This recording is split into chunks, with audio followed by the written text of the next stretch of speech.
bangsa, pengemban tugas mulia, berasaskan Tribrata, membangun bangsa sejahtera. Polisi Indonesia.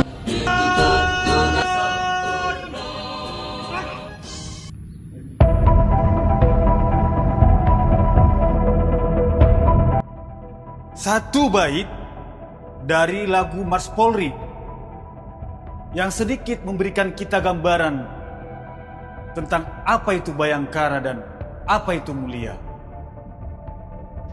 Bayangkara berasal dari kata baya dan angkara,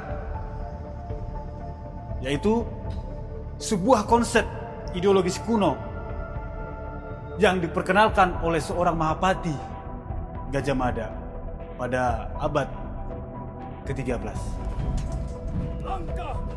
Konsep ini kemudian diwujudkan di dalam sistem pemerintahannya berupa kekuatan militer, di mana pasukannya kelak akan menjadi tulang punggung dari cita-cita besar seorang Mahapati, yang mana cita-cita besar tersebut adalah menyatukan seluruh Nusantara yang kita kenal dengan Sumpah Palapa, yang isinya bahwa Mahapati Gajah Mada tidak akan berhenti berjuang sebelum Nusantara dipersatukan. Di mana saat itu Nusantara sedang diinvasi oleh bangsa Mongolia. Tapi dalam perjalanan sejarahnya, pasukan ini harus mempunyai kelebihan dan standar pasukan yang tinggi, di mana mereka harus mampu menjaga semangat dan loyalitas mereka, baik terhadap pimpinan maupun negaranya. Semangat dan loyalitas inilah yang kita kenal sebagai Satya Haprabu, yang artinya setia kepada negara dan pimpinannya.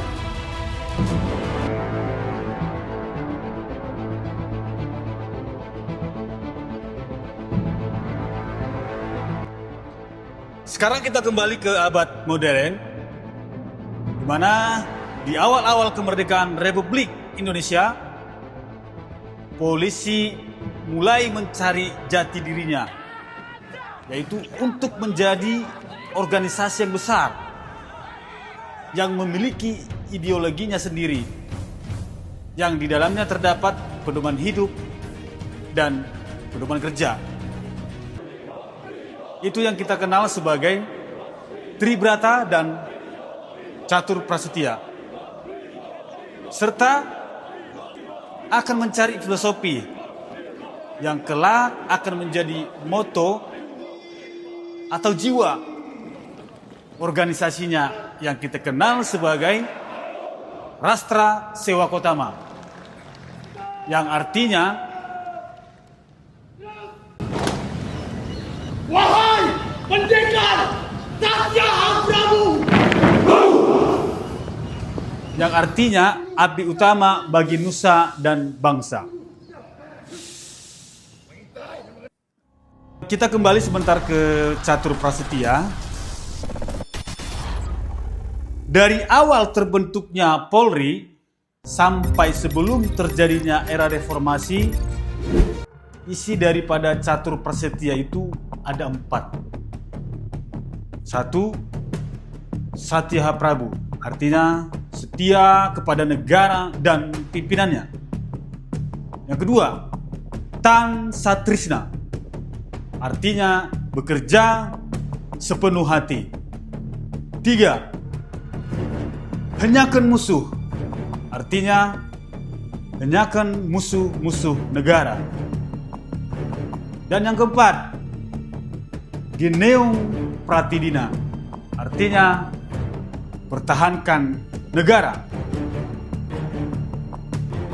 Nah, setelah reformasi, tepatnya di tahun 2004, poin-poin yang terdapat di dalam catur prasetya tersebut mulai dikaji ulang. Dan disepakati bahwa poin-poin tersebut sudah tidak sesuai dengan perkembangan zaman dan perkembangan polisi modern yang universal.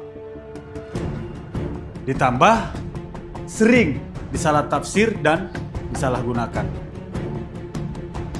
Oleh sebab itu, kemudian doktrin itu dirubah menjadi catur prasetya. Itulah yang kita kenal sekarang. Akan tetapi untuk mewujudkan postur Polri yang berperan sebagai abdi utama bangsa dan negara dengan tugas pokoknya adalah Lin Yom Yan dan penegakan hukum, Polri harus tetap mempunyai pijakan yang kuat agar tidak mudah untuk digoyang. Unsur yang dapat menguatkan pijakan tersebut adalah Satya H. Prabu. Tetapi Satya H. Prabu dengan paradigma yang baru, bukan Satya H. Prabu yang sebelumnya, di mana Satya H. Prabu yang baru lebih menekankan kesetiaan organisasi Polri terhadap bangsa dan pimpinan negaranya. Bukan Satya H. Prabu di jenjang kepangkatan dan internal polisi itu sendiri. Karena secara organisasi, Polri terlibat langsung di dalam politik negara. Yang artinya, apapun kebijakan dari pimpinan negara, Polri harus loyal dan siap untuk mensukseskan agenda pemerintah. Secara garis besar, cita-cita kemerdekaan yang tertuang di dalam proklamasi yaitu adil dan makmur.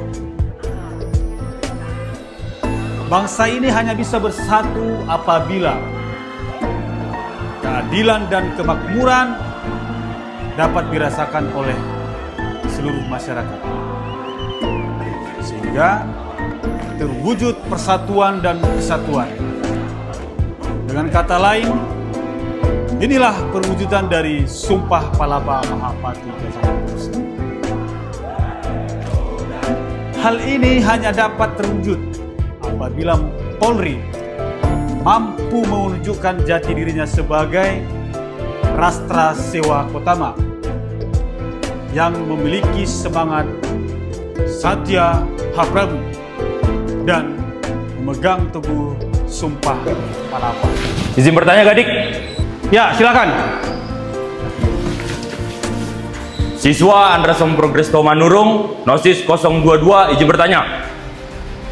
Dari semua keterangan yang kami dapat dan melihat situasi Polri saat ini, bagaimana sikap dan rencana Polri ke depannya?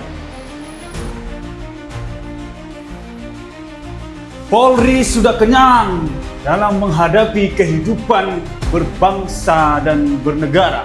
Apakah Polri sudah sempurna dalam melindungi masyarakat? Belum. Apakah Polri sudah sempurna dalam mengayomi masyarakat? Belum. Apakah Polri sudah sempurna dalam melayani masyarakat? Belum. Dan yang terakhir, apakah Polri sudah sempurna dalam penegakan hukum? Belum. Tapi Polri akan terus memperbaiki diri. Dan Polri akan terus bekerja keras menjadi bayangan peradaban atau pseudo civilization. Tapi ingatlah, sampai kapanpun Polri tidak akan pernah mengkhianati negara dan pimpinannya. Terima kasih.